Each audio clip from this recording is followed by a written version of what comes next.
Hi all, good morning. ಇದು Tuesday mini vlog ಆಗಿರುತ್ತೆ. So ನಾನು ಮಾರ್ನಿಂಗ್ ಎದ್ದ ತಕ್ಷಣ ಕೆಲವೊಂದು ಒಳ್ಳೆ ಅಭ್ಯಾಸಗಳನ್ನ ರೂಢಿಸ್ಕೊಂಡಿದ್ದೀನಿ. ಅದರಲ್ಲಿ ಯೋಗ ಮಾಡೋದು ಒಂದು. ನಮ್ಮ ಪಾಪು ಎವ್ರಿಡೇ ನಾನು ಯೋಗ ಮಾಡ್ಬೇಕಾದ್ರೆ ನಾನು ಮುಂದೆ ಕೂತ್ಕೊಂಡು ನೋಡ್ತಾ ಇರ್ತಾಳೆ. ಸೊ ಇವತ್ತು ಅವಳು ನನ್ನ ಯೋಗ ಕಂಪ್ಲೀಟ್ ಆದಮೇಲೆ ಅವಳು ಪ್ಲೇಯಿಂಗ್ ಮ್ಯಾಟ್ ತೊಗೊಂಡು ಅಮ್ಮ ನನಗೂ ಯೋಗ ಹೇಳ್ಕೊಡಿ ಅಂತ ಯೋಗ ಸ್ಟಾರ್ಟ್ ಮಾಡಿದ್ದಾಳೆ. ಮಕ್ಕಳಿಗೆ ಎಷ್ಟು ಅಬ್ಸರ್ವೇಷನ್ ಸ್ಕಿಲ್ ಇರುತ್ತಲ್ವ, ಈಗಿನ ಕಾಲದ ಮಕ್ಕಳು ಅಷ್ಟು ಸ್ಪೀಡ್ ಇದ್ದಾವೆ. ಎನಿವೆ ನಾನು ಇವತ್ತು 6 o'clock ಆಗಿತ್ತು ಎದ್ದೊಳು ಅಷ್ಟರಲ್ಲಿ. ಇವಾಗೆ ಫುಡ್ ಪ್ರಿಪೇರ್ ಮಾಡಬೇಕಾಗಿತ್ತು, ಮೀನ್ಸ್ ಲಂಚ್ ಬಾಕ್ಸ್ ರೆಡಿ ಮಾಡಬೇಕಲ್ವ ಅವ್ರಿಗೆ. ಅವ್ರು ಆಲ್ರೆಡಿ ಜಿಮ್ಗೆ ಹೊರಟಿದ್ರು. ಇವತ್ತು ವೆಜ್ಜಸ್ ಎಲ್ಲ ಖಾಲಿ ಆಗಿತ್ತು ಸ್ಟೀಮ್ ಮಾಡೋದಕ್ಕೆ. ವೆಜಿಟೇಬಲ್ಸ್ ನಾನು ಮರ್ತೋಗಿದ್ದೆ ಎಷ್ಟು ಹೇಳ್ತಾ ಇರೋದು.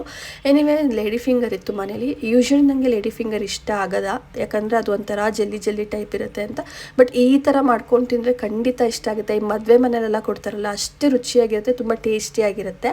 ಸೊ ನಿಮ್ಗೆ ಏನಾದ್ರು ರೆಸಿಪಿ ಬೇಕಂದರೆ ಇದ್ರದ್ದು ಕಮೆಂಟ್ ಮಾಡಿ. ನಾನು ಯಾವ್ದಾವ್ದು ಪೌಡರ್ ಯೂಸ್ ಮಾಡಿದ್ದೀನಿ ಅಂತ ಹೇಳಿದರೆ ನಿಮಗೆ ಬೇಕು ಅಂತ ಹೇಳಿದ್ರೆ ಕಮೆಂಟ್ ಮಾಡಿ, ಖಂಡಿತ ತಿಳಿಸ್ಕೊಡ್ತೀನಿ. ಈ ಥರ ತುಂಬ ಚೆನ್ನಾಗಿರುತ್ತೆ. ನೀವು ಅದನ್ನು ಮ್ಯಾರಿನೇಟ್ ಮಾಡಿಬಿಟ್ಟು ಒಂದು 10 minutes ಸೈಡಲ್ಲಿ ಇಟ್ಟಿರಿ. ಆ ಗ್ಯಾಪಲ್ಲಿ ನಾನು ಓಟ್ಸ್ ರೆಡಿ ಮಾಡ್ಕೊಳ್ತೀನಿ, ಯಾಕಂದರೆ ಮಾರ್ನಿಂಗ್ ಓಟ್ಸ್ ತಿಂತಾರೆ.